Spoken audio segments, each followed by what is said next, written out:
નમસ્કાર દોસ્તો, ખાતરની થેલી કે જે ખેડૂતો પોતાના ખેતરમાં પાકમાં આપતા હોય છે, એ ખાતરની થેલી હવે એવી પરિસ્થિતિ ઊભી થઈ કે ખાતરની બોરીના કારણે મોદી સરકારનું બજેટ બગડી શકે એમ છે। કઈ રીતે? તો ખેડૂતોને જે ખાતરની થેલી જે રૂપિયા 300માં મળે છે, તેની વાસ્તવિક કિંમત ઈરાન અમેરિકાના યુદ્ધ અને વૈશ્વિક પરિસ્થિતિઓને કારણે 4500 રૂપિયા સુધી પહોંચી ગઈ છે। પરિણામે ખાતર પર સરકારનો સબસિડીનો જે ખર્ચ છે એ લગભગ બમણો થઈ શકે એમ છે।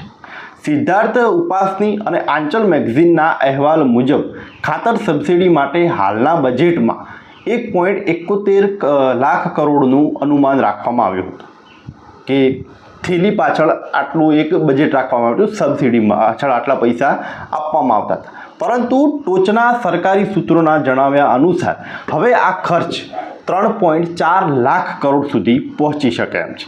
એટલે વિશ્વભરમાં ખાતરના ભાવ મોટા પ્રમાણમાં વધી રહ્યા છે અને પુરવઠો પણ મર્યાદિત છે। અને એક સરકારી સૂત્રો મુજબ કોવિડ પછી જે ખાતરની બોરીનો ખર્ચ લગભગ ₹900 હતો, તે હવે 4500 રૂપિયા સુધી પહોંચી ગયો છે। છતાં ખેડૂતોને તે થેલી તો ₹300માં જ આપવામાં આવશે, પણ બાકીની જે રકમ છે એ સરકારના ખજાનામાંથી ચૂકવવામાં આવશે। અહેવાલમાં કહેવામાં આવ્યું છે કે યુદ્ધને કારણે ચીન સહિત ઘણા વૈશ્વિક સપ્લાયરો પોતાનો ખાતરનો સ્ટોક કરી રહ્યા છે, તેથી વધતી માંગ પૂરી કરવા માટે ભારત સરકાર રશિયાથી વધુ ખાતર આયાત કરવાની તૈયારી કરી રહી છે।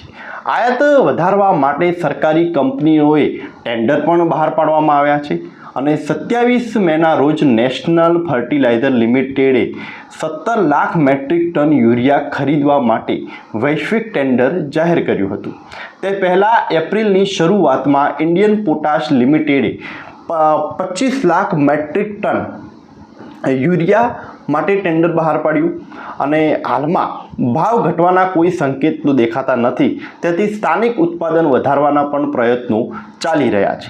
હવે સરકારી ખજાના પર તેની અસર જો આપણે સમજીએ તો વર્ષ 2025-26માં ખાતર સબસિડીનો સુધારેલ જે અંદાજ હતો કે એના પાછળ કેટલું બજેટ રાખવું, તો એ હતું 1.86 લાખ કરોડનું હતું, પરંતુ વાસ્તવિક ખર્ચ જે છે એ છે 2.1 લાખ કરોડનો। એટલે અંદાજ કરતાં લગભગ 24,920 કરોડ રૂપિયા ખર્ચ વધુ થઈ રહ્યો છે। આ 2024-25ની સરખામણીએ આપણે જોઈએ તો લગભગ 22% એ વધુ જોવા મળી રહ્યું છે। સરકારી ખજાનામાં પણ દબાણ આ વર્ષના એપ્રિલથી જ જોવા મળી રહ્યું છે। એપ્રિલમાં કેન્દ્ર સરકારે યુરિયા અને અન્ય પોષક તત્વો આધારિત ખાતરો પર 2233 કરોડ ખર્ચી દીધા હતા। આ સમગ્ર વર્ષના બજેટ અંદાજના લગભગ 13% જેટલું જોવા મળી રહ્યું છે। સરકાર પર માત્ર ખાતરની સબસિડીનો જ બોજ નથી, મોંઘા ઈંધણની એની અસર પણ જોવા મળી રહી છે।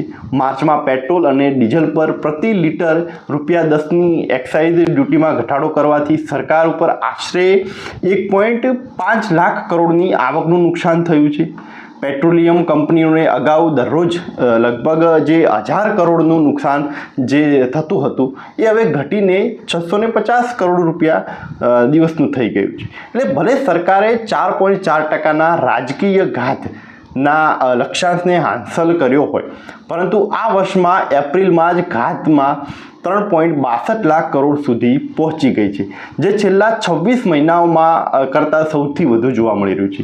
ભારત વિશ્વના સૌથી મોટા ખાતર આયાતકાર દેશોમાંથી એક છે। ચીન, રશિયા અને મોરોક્કો તેના મુખ્ય નિકાસકાર દેશો છે કે આ બધા દેશોથી ભારત એ ત્યાંથી ખરીદી રહ્યું છે, ખાસ કરીને ખાતરો કે જે ખેડૂતો વાપરે છે। ચીને માર્ચના મધ્યમાં જ પોતાની સ્થાનિક જરૂરિયાતોને ધ્યાનમાં રાખીને ખાતરની નિકાસ પર પ્રતિબંધ મૂકી દીધો હતો કે ચીન આપવા તૈયાર નથી। યુદ્ધ પહેલાં ભારતમાં યુરિયાના આયાતમાં ઓમાન, કતાર, સાઉદી અરેબિયા, યુએઈ અને બહેરીન જેવા ખાડી દેશોની લગભગ 40% ભાગીદારી હતી। યુરિયા બનાવવા માટે ઉપયોગમાં લેવાતા LNG દ્રવિત જે કુદરતી જે ગેસ છે તેનો ઉપયોગ 60% હિસ્સો પણ કતાર, યુએઈ અને ઓમાનમાંથી આવે છે।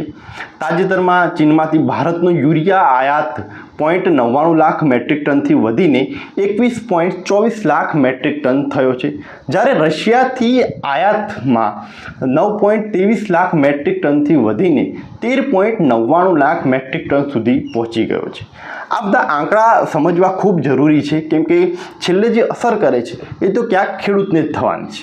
આ એક વૈશ્વિક ચિંતાઓ વચ્ચે એક મોટી સ્થાનિક સમસ્યા ખાતરની એ છે કે ખાતરની કાળાબજારી થઈ ગઈ છે. ખેડૂતોને આપવામાં નથી આવતું ખાતર, ઔદ્યોગિક ઉપયોગ માટે જે વાળવામાં આવી રહ્યું છે. કૃષિ, ખાતર અને નાણાં મંત્રાલયના ઉચ્ચ સ્તરે પણ આ મુદ્દે ચર્ચા ચાલી રહી છે.